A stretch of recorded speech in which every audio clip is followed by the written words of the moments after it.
నమస్కారం. వి తెలుగు న్యూస్కి స్వాగతం. హెడ్లైన్ చూద్దాం.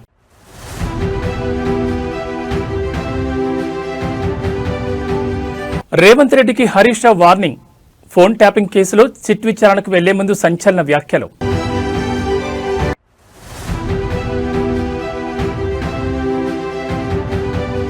వైద్య రంగంలో తెలంగాణ ప్రభుత్వం విప్లవాత్మక అడుగు.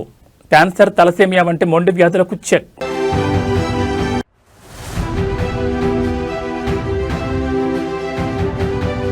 పసిడిని దాటేసిన వెండి, ఒక్కరోజే 12,000 పెరుగుదల.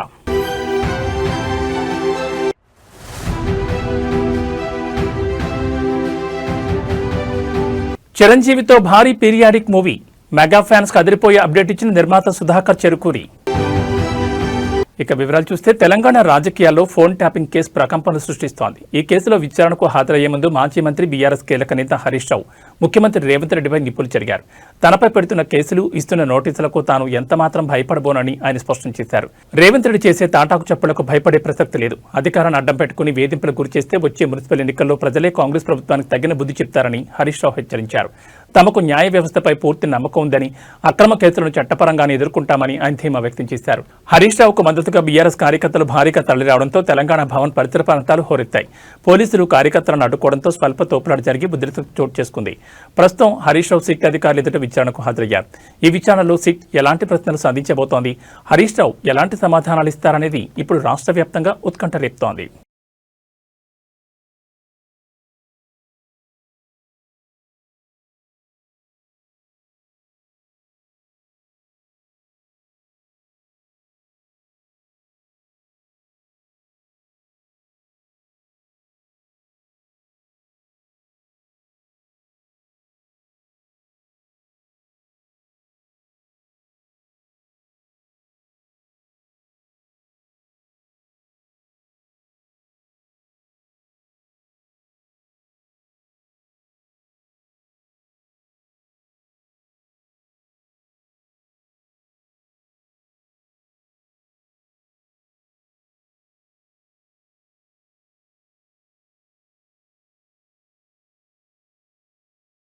వైద్య రంగంలో తెలంగాణ మరో మైలురాయిని అధిగమించింది. నిరుపేదలకు ప్రాణదానం చేసేలా నిమ్స్ ఆసుపత్రిలో ఒక గొప్ప ప్రయోగానికి శ్రీకారం చుట్టారు మంత్రి దామోదర్ రాజనరసింహ.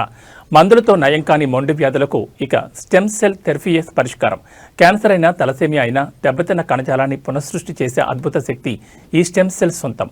ఇప్పటి వరకు కేవలం బడా కార్పొరేట్ ఆసుపత్రులకే పరిమితమైన ఈ ఖరీదైన చికిత్సను ఇకపై సామాన్యులకు సైతం అందుబాటులోకి తెస్తోంది ప్రభుత్వం.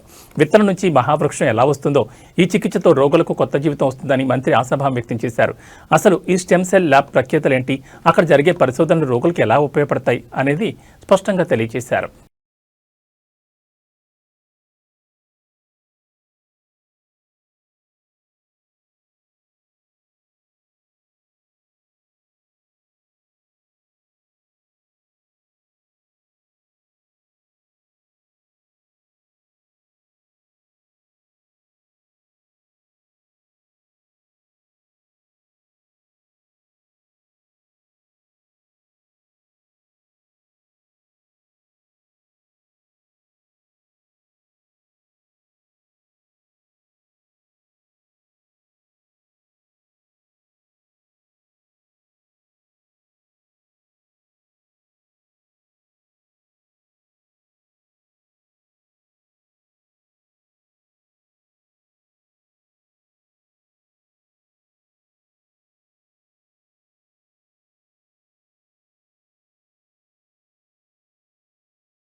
తెలంగాణ ఇంటర్ విద్యార్థులకు అలర్ట్. మరికొద్ది రోజుల్లో పరీక్షలు ప్రారంభం కానున్న నేపథ్యంలో ఇంటర్ బోర్డు కీలక ప్రకటన చేసింది. నిమిషం ఆలస్యం అయితే పరీక్షకు అనుమతించారనే భయం ఎక్కువద్దు.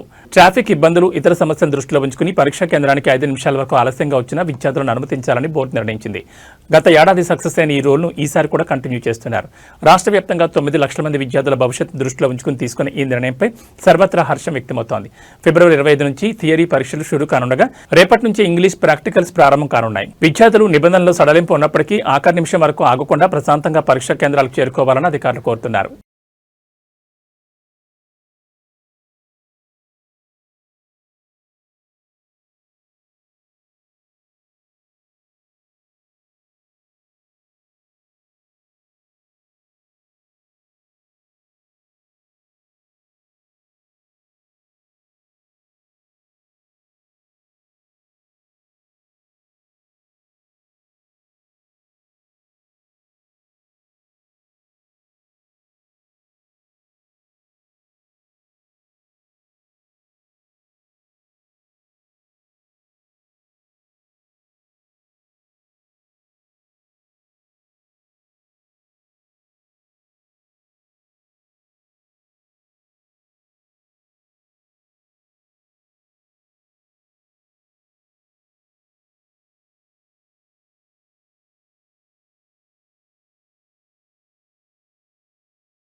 ఏపీలో పారిశ్రామిక కళ వచ్చేస్తోంది. దాబోస్ గడ్డపై ముఖ్యమంత్రి చంద్రబాబు నాయుడు మ్యాజిక్ చేస్తున్నారు. ప్రపంచ దేశాల చూపు ఇప్పుడు ఆంధ్రప్రదేశ్ వైపు మళ్లేలా పావులు కదుపుతున్నారు. తాజాగా యూఏఈ ఆర్థిక మంత్రి అల్ మారీతో చంద్రబాబు భేటీ అయ్యారు.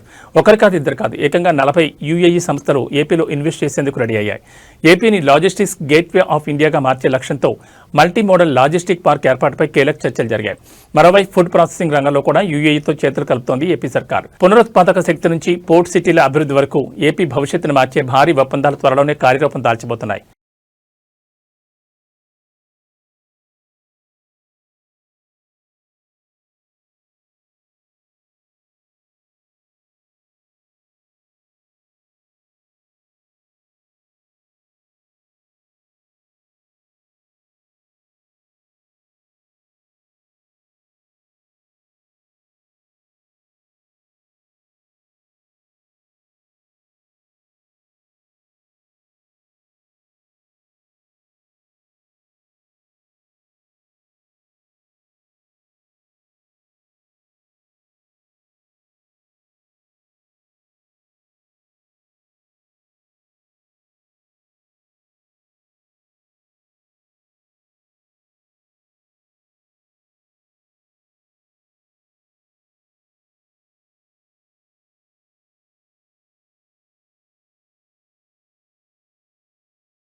ఏపీలోని ధాన్యం రైతులకు గుడ్ న్యూస్. ధాన్యం అమ్మిన రోజే నగదును నేరుగా మీ ఖాతాలో వేసేలా కూటమి ప్రభుత్వం కీలక నిర్ణయం తీసుకుంది. అన్నదాత సుఖీభవ అంటే మాటల్లో కాదు చేతల్లో చూపిస్తామంటున్నారు మంత్రి నాదెండ్ల మనోహర్. గతంలో ధాన్యం అమ్మితే డబ్బుల కోసం నెలల తరబడి తిరగాల్సి వచ్చేది. కానీ ఇప్పుడు కేవలం 24 గంటల్లోనే పేమెంట్స్ పూర్తి చేస్తున్న ప్రభుత్వం మరో అడుగు ముందుకేసి ధాన్యం కొన్న రోజే సాయంత్రానికల్లా ఖాతాలో నగదు జమ చేసేలా అధికారులకు ఆదేశాలు జారీ చేసింది. ఇప్పటి వరకు 9,800 కోట్ల రూపాయలను రైతుల ఖాతాల్లో వేసి రికార్డు సృష్టించింది. రవాణా సమస్యలు లేకుండా స్పెషల్ ట్రైన్లను కూడా రంగంలోకి దించింది ప్రభుత్వం. తేమ శాతం, గోనె సంచుల ఇబ్బందులు లేకుండా రబీకి పక్కా ప్రణాళిక సిద్ధం చేసింది.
రక్షించాల్సిన చేతులే వంచనకు ఒడికడితే న్యాయం వెన్నుచూపదని ఈ తీర్పు నిరూపించింది. ప్రేమ పేరుతో ఓ యువతి జీవితాన్ని చిన్నాభిన్నం చేసిన ఎస్ఐ రవితేజకు గుంటూరు కోర్టు 10 ఏళ్ల జైలు శిక్ష విధించింది. పోలీస్ స్టేషన్లో లా అండ్ ఆర్డర్ కాపాడాల్సిన అధికారి పెళ్లి పేరుతో ఓ నర్సును నమ్మించి గొంతుకోశాడు. అధికారం ఉంది కదా అని విర్రవీగిన రవితేజపై అత్యాచారంతో పాటు అట్రాసిటీ కేసు నమోదైంది. గత ఏడాది కాలంగా సాగిన ఈ న్యాయ పోరాటంలో చివరికి బాధితురాలకి న్యాయం చేకూరింది. యూనిఫామ్పై నమ్మకాన్ని వమ్ము చేసిన ఏ అధికారైనా చట్టం ముందు సమానమే అని కోర్టు ఈ తీర్పు ద్వారా స్పష్టం చేసింది.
ఆస్తి కోసం తండ్రిని కొడుకు, కొడుకుని తండ్రి చంపుకునే రోజులివి. కానీ నంద్యాల జిల్లాలో ఒక వృద్ధ దంపతులు మాత్రం మా ఆస్తి మాకొద్దు, ఆ రామయ్యకు సొంతమంటూ 2 కోట్ల రూపాయల ఆస్తిని విరాళంగా ఇచ్చేందని ఆశ్చర్యపరిచారు.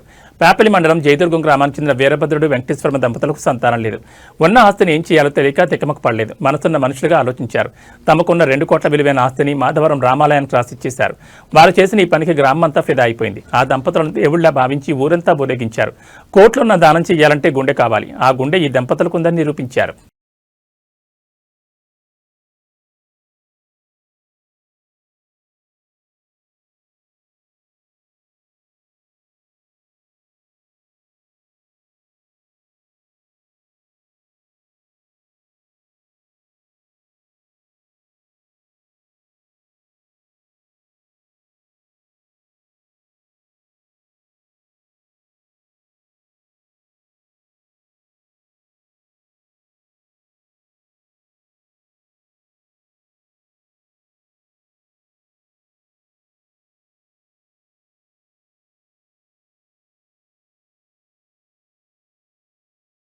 వీధి కుక్కల హత్యలపై ప్రముఖ యాంకర్ రష్మి గౌతమ్ తీవ్రస్థాయిలో విరుచుకుపడ్డారు. హైదరాబాద్ ప్రెస్ క్లబ్లో జరిగిన సమావేశంలో మాట్లాడుతూ మూగజీవాల పట్ల మనుషులు ప్రదర్శిస్తున్న క్రూరత్వంపై కన్నీటి పర్యంతమయ్యారు.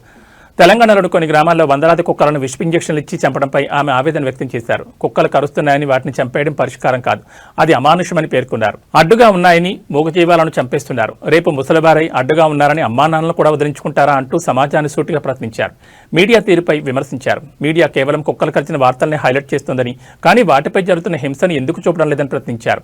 దుస్తుల వివాదంపై సెటైర్లు వేశారు. మన సంస్కృతి అంటే కేవలం వేసుకునే బట్టలు కాదని, తోటి జీవుల పట్ల చూపించే కరుణే నిజమైన సంస్కృతి అని రష్మి వ్యాఖ్యానించారు.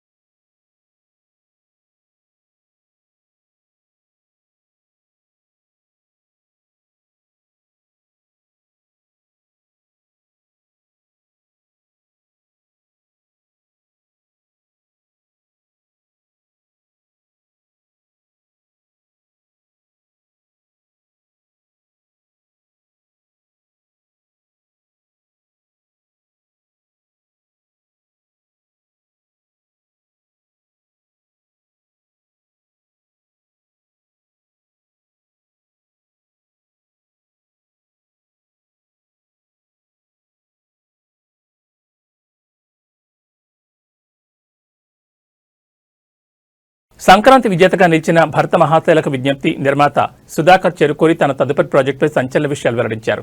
నాని హీరోగా వస్తున్న ది ప్యారడైజ్ విడుదల వాయిదా నుంచి చిరంజీవితో చేయబోయే భారీ పీరియాడిక్ సినిమా వరకు పలు కీలక అప్డేట్స్ ఇచ్చారు. మెగాస్టార్తో పీరియాడిక్ డ్రామా ఉంటుందని చెప్పారు. చిరంజీవి హీరోగా 1970 నాటి పరిస్థితుల నేపథ్యంలో ఒక భారీ పీరియాడిక్ సినిమాను నిర్మిస్తున్నట్లు ఆయన స్పష్టం చేశారు. ది ప్యారడైజ్ తర్వాత ఈ ప్రాజెక్ట్ పట్టాలెక్కనుంది. మార్చిలో విడుదల కావాల్సిన నాని సినిమాను రామ్ చరణ్ పెద్ది సినిమాతో పోటీ పడకుండా ఉండేందుకు వాయిదా వేస్తున్నట్టు తెలిపారు. సమ్మర్ రేసులో ఈ సినిమా వచ్చే అవకాశం ఉంది. దుల్కర్ సల్మాన్, పూజా హెగ్డే కాంబినేషన్ లో వస్తున్న సినిమా కోసం అమెరికాలో 35 రోజుల పాటు భారీ షెడ్యూల్ ప్లాన్ చేసినట్లు వెల్లడించారు. చిన్న సినిమాగా వచ్చి సంక్రాంతి బరిలో నిలిచిన భర్త మహాశైలకు విజ్ఞప్తి ఏపీలో బ్రేక్ ఈవెన్ సాధించిందని, ఫ్యామిలీ ఆడియన్స్ వల్లే ఇది సాధ్యమైందని ఆయన ఆనందం వ్యక్తం చేశారు.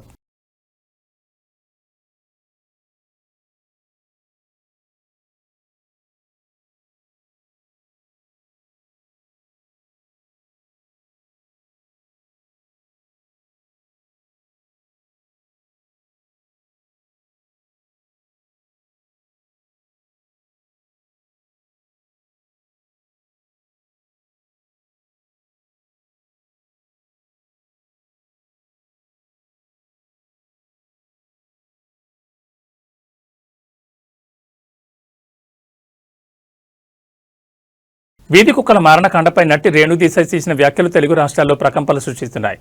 కేవలం జంతు హింసకే పరిమితం కాకుండా రాజకీయ నాయకులు, ఐఏఎస్ అధికారులు, జీహెచ్ఎంసీ వ్యవస్థలో పేరుకుపోయిన అవినీతిపై ఆమె ఎక్కుపెట్టిన విమర్శలు ఇప్పుడు పెను సంచలనంగా మారాయి.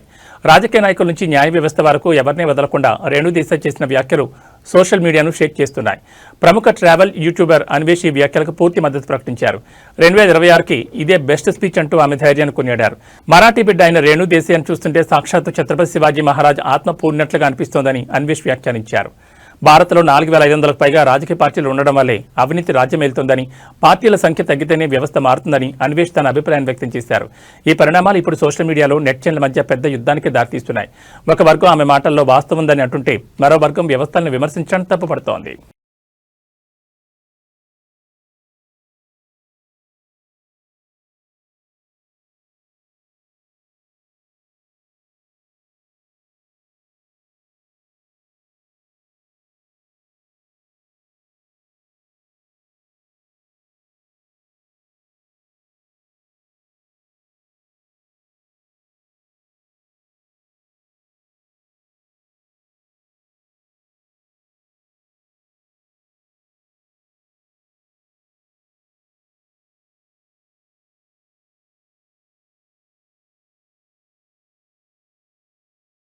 విదేశాల్లో భారతీయ సంస్కృతికి ఎదురవుతున్న అవరోధాలకు ఈ ఘటన నిదర్శనం. నుదుటిన తిలకం పెట్టుకుని పాఠశాలకు వెళ్లిన ఒక 8 ఏళ్ల బాలుడు అక్కడ ఎదురైన వింత పరిస్థితులకు భయపడి చివరికి బడి మారాల్సి వచ్చింది. లండన్లోని ఒక ప్రముఖ పాఠశాలలో ఈ అమానుష ఘటన వెలుచూసింది. హిందూ సాంప్రదాయం ప్రకారం తిలకం పెట్టుకున్న బాలుడిని తోటి విద్యార్థులు, ఉపాధ్యాయులు ఏదో వింత జీవిలో చూడడం ప్రారంభించారు. బాలుడి మత విశ్వాసాల గురించి పదే పదే ప్రశ్నిస్తూ హెడ్ టీచర్ ప్రత్యేకంగా నిఘా పెట్టడంతో ఆ చిన్నారి తీవ్రమైన మానసిక ఒత్తిడికి గురయ్యాడు. తమ ఆచారాల గురించి స్కూల్ యాజమాన్యానికి వివరించినా వారు పట్టించుకోలేదు. ఈ వివక్షను భరించలేక తమ బిడ్డ భవిష్యత్ కోసం తల్లిదండ్రులు ఆ స్కూల్ మానిపించి మరో పాఠశాలలో చేర్పించారు. గతంలో కూడా ఇదే పాఠశాల నుంచి ఇలాంటి కారణాలతోనే మరో 4 హిందూ విద్యార్థులు బయటకు వెళ్లడం గమనార్హం.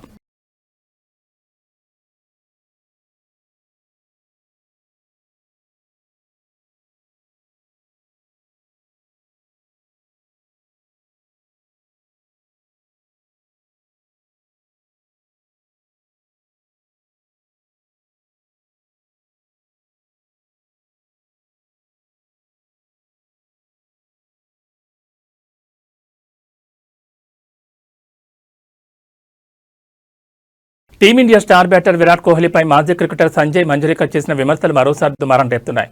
కోహ్లీ టెస్ట్ క్రికెట్కు రిటైర్మెంట్ ప్రకటించి వన్డేలను నిలుచుకోవడాన్ని విమర్శిస్తూ కోహ్లీ అన్ని ఫార్మాట్ల నుంచి తప్పుకుంటే బాగుండేదని మంజరేకర్ చేసిన వ్యాఖ్యలపై కోహ్లీ సోదరుడు వికాస్ కోహ్లీ తీవ్రంగా స్పందించారు. కోహ్లీ న్యూజిలాండ్పై సెంచరీ బాధిన తరుణంలో వికాస్ సోషల్ మీడియా వేదికగా స్పందించారు.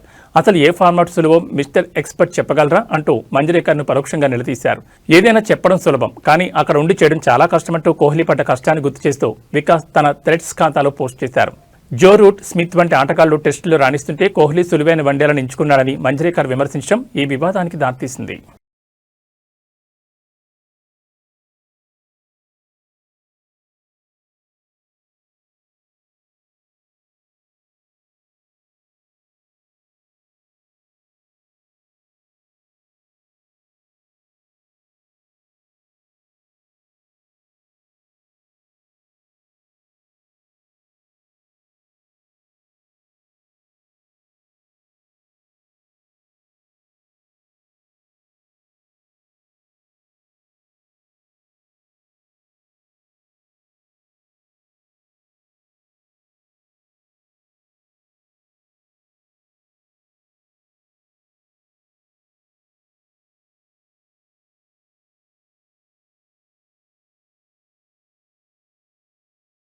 సామాన్యుడికి బంగారం ఎప్పుడో దూరమైంది. ఇప్పుడు వెండి కూడా అదే బాటలో పయనిస్తోంది. గత 4 రోజుల వెండి ధరలు ఆకాశాన్ని తాకాయి. నిత్యం వాడే ఎలక్ట్రానిక్స్ నుంచి సోలార్ ప్యానెల్స్ వరకు వెండి డిమాండ్ పెరగడమే ఈ ధరల పెరుగుదలకు ప్రధాన కారణమని నిపుణులు విశ్లేషిస్తున్నారు. గత 4 రోజుల్లోనే కిలో వెండిపై 24,000 పెరిగింది.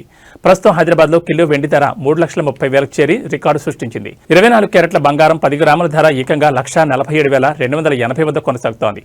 త్వరలోనే ఇది 1,50,000 మార్కును దాటే అవకాశం ఉంది. ఇండస్ట్రియల్ డిమాండ్ ఒక కారణమైతే వచ్చే నెల నుంచి ప్రారంభం కానున్న వివాహ శుభకార్యాల సీజన్ మరో ప్రధాన కారణమని చెప్తున్నారు.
ఏబీ బులెటిన్ విశేషాలు మరో బులెటిన్లో మళ్ళీ కలుసుకుందాం. నమస్కారం.